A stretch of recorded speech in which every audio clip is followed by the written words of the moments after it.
1974 అనుకుంటా నా మొదటి సినిమా దేవుడు చేసిన పెళ్ళి. సో ఇప్పుడు 2014 40 సంవత్సరాలు అయింది కెమెరా ముందుకు వచ్చి. సో ఆ రోజు నాకు ఏ ఎక్సైట్మెంట్ ఉండిందో అదే ఎక్సైట్మెంట్ ఈరోజు కూడా ఉంది. ఎందుకంటే ఇంకొక 4 రోజుల్లో ఎవడు మీ ముందుకు రాబోతోంది. సో ఒక ఆర్టిస్ట్గా ఏంటంటే నేను చైల్డ్ ఆర్టిస్ట్గా నా ప్రయాణం స్టార్ట్ అయింది. అక్కడి నుంచి ఎన్నో వేషాలు, అప్ అండ్ డౌన్స్ ఇండస్ట్రీలో. ఆ రోజు పాత్రికేయ మిత్రుల నుంచి ఈ రోజు వరకు మిమ్మల్ని అందరినీ ఇట్స్ గ్రేట్ ఒక పెద్ద ప్రయాణం. సో ఈ ప్రయాణంలో ప్రతి సినిమా ఒక ఎక్సైట్మెంట్. ఆ ఎక్సైట్మెంట్ లేకపోతే నటుడు అన్నవాడు చచ్చిపోతాడు. మార్నింగ్ మేకప్ వేసుకోగానే క్యారెక్టర్ అయిపోవాలి.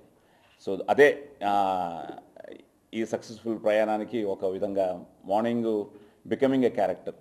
సో నటుడుగా పుట్టడం ఒక అదృష్టం అయితే నటుడిగా బిజీగా చేసుకుంటూ వెళ్ళడం ఇంకో అదృష్టం. సో వీటన్నిటికి కారణం ఏంటంటే తెలుగు ఇండస్ట్రీ. నాన్నగారి దగ్గర నుంచి నాకు ఆదికి అందరం ట్రావెలింగ్. ఈ ట్రావెలింగ్లో కొన్ని వేషాలు చూస్తున్నప్పుడు ఇలాంటి వేషాలు వేస్తే బాగున్నాయి అనుకుంటున్నప్పుడు కొన్ని మంచి వేషాలు వేయడం జరిగింది. ఇలా చిన్న వేషాలకే పరిమితం అయిపోతున్నాను అనుకుంటున్నప్పుడు నేను కూడా ఒక పవర్ఫుల్ క్యారెక్టర్ చేస్తే బాగుంటుంది అనుకున్నప్పుడు ఒక పోలీస్ స్టోరీ లాంటి సినిమా వచ్చి నా జీవితానికి ఒక కొత్త మలుపునిచ్చింది.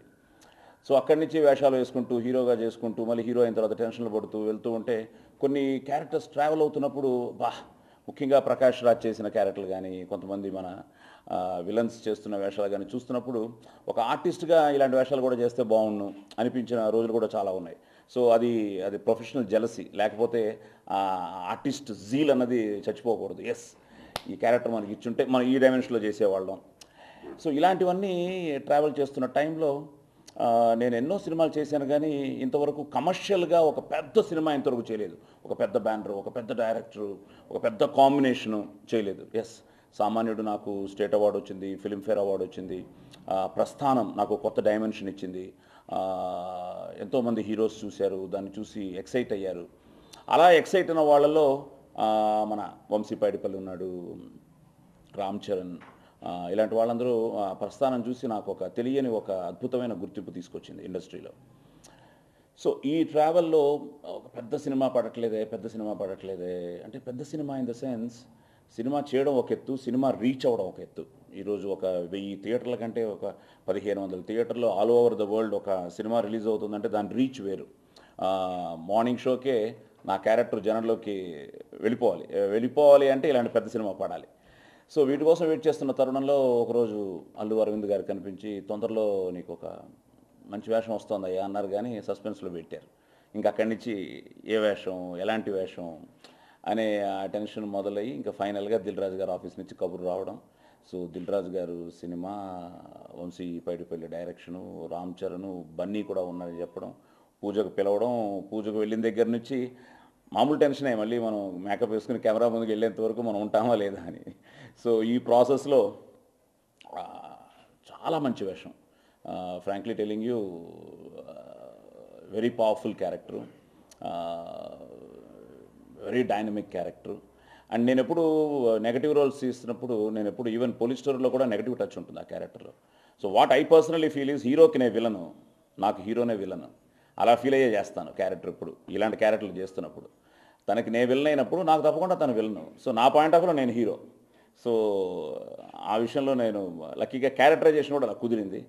And extraordinary script in the sense చాలా థ్రిల్లింగ్ ఎక్స్పీరియన్స్ ఉంటుంది చూసే ఆడియన్స్ కూడా. ఎందుకంటే స్క్రిప్ట్లోనే ఎక్స్ట్రాడినరీ వేరియేషన్ ఉంది, ఒక థ్రిల్లింగ్ పాయింట్ ఉంది. అసలు ఫస్ట్ నుంచి చెప్తున్నది కూడా బన్నీ 5 మినిట్స్ ఉన్న 10 మినిట్స్ ఉన్న సినిమాకి బ్యాక్ బోన్ అని. సో అది నిజంగానే అదొక థ్రిల్ ఉంటుంది. డిఫరెంట్ ఇప్పుడు నాకున్న సర్కిల్కి ఎంతోమంది నన్ను అడగడం మొదలెడుతున్నారు, కానీ సినిమాని ఆ ఫస్ట్ డే చూస్తేనే థ్రిల్ ఉంటుంది. కాబట్టి నేను కూడా పాయింట్గా తెలిసిన నాకు తన స్క్రీన్ ప్లే ఎలా దాన్ని ప్రజెంట్ చేశాడు, ఎలా దాన్ని కనెక్ట్ చేశాడు అన్నది నేను కూడా వెయిటింగ్, మీలాగే నేను కూడా వెయిట్ చేస్తున్నాను. బట్ క్యారెక్టర్ పరంగా వస్తే మాత్రం ధర్మ క్యారెక్టర్ పేరు.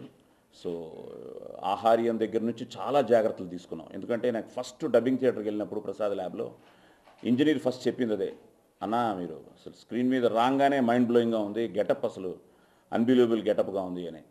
నిన్న రాధాకృష్ణ మన డిటిఎస్ రాధాని వెళ్ళి కలిశాను. రాధాని కలుస్తున్నప్పుడు రాధా నన్ను చూడంగానే ఏంటి సాయి గారు ఇప్పుడేమి ఇలా ఉన్నారు, సినిమాలో ఏంటి సాయి గారు అలా ఉన్నారు అని. So that is the magic of cinema, magic of character, presenting a character. So I think the first credit స్క్రిప్ట్తో పాటు వంశీ పైడిపల్లి బ్యూటిఫుల్గా, ఎందుకంటే ఒక కమర్షియల్ ఫిల్మ్ కావాల్సిన ప్రతి frame they have taken lot of interest. And I think Vamshi పైడిపల్లికి ముఖ్యంగా ఆహార్యం విషయంలో చాలా జాగ్రత్తలు తీసుకున్నాం.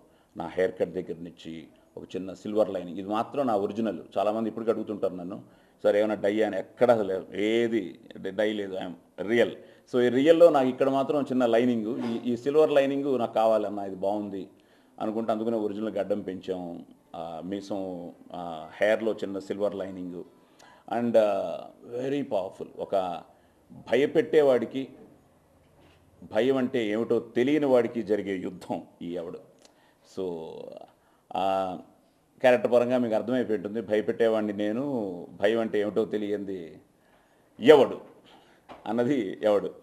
సో డైలాగులు కానీ ఐ థింక్ అబూర్ రవి గారు సూపర్ డైలాగ్స్, ఆల్రెడీ చాలా ఫేమస్ అయిపోయింది. టీజర్లు చూసిన వాళ్ళు, ట్రైలర్స్ చూసిన వాళ్ళు ఇప్పుడు నేను ఎక్కడికి వెళ్ళినా అడిగేది ఏంటంటే, సార్ భలే ఉంది సార్ మీ డైలాగు అని.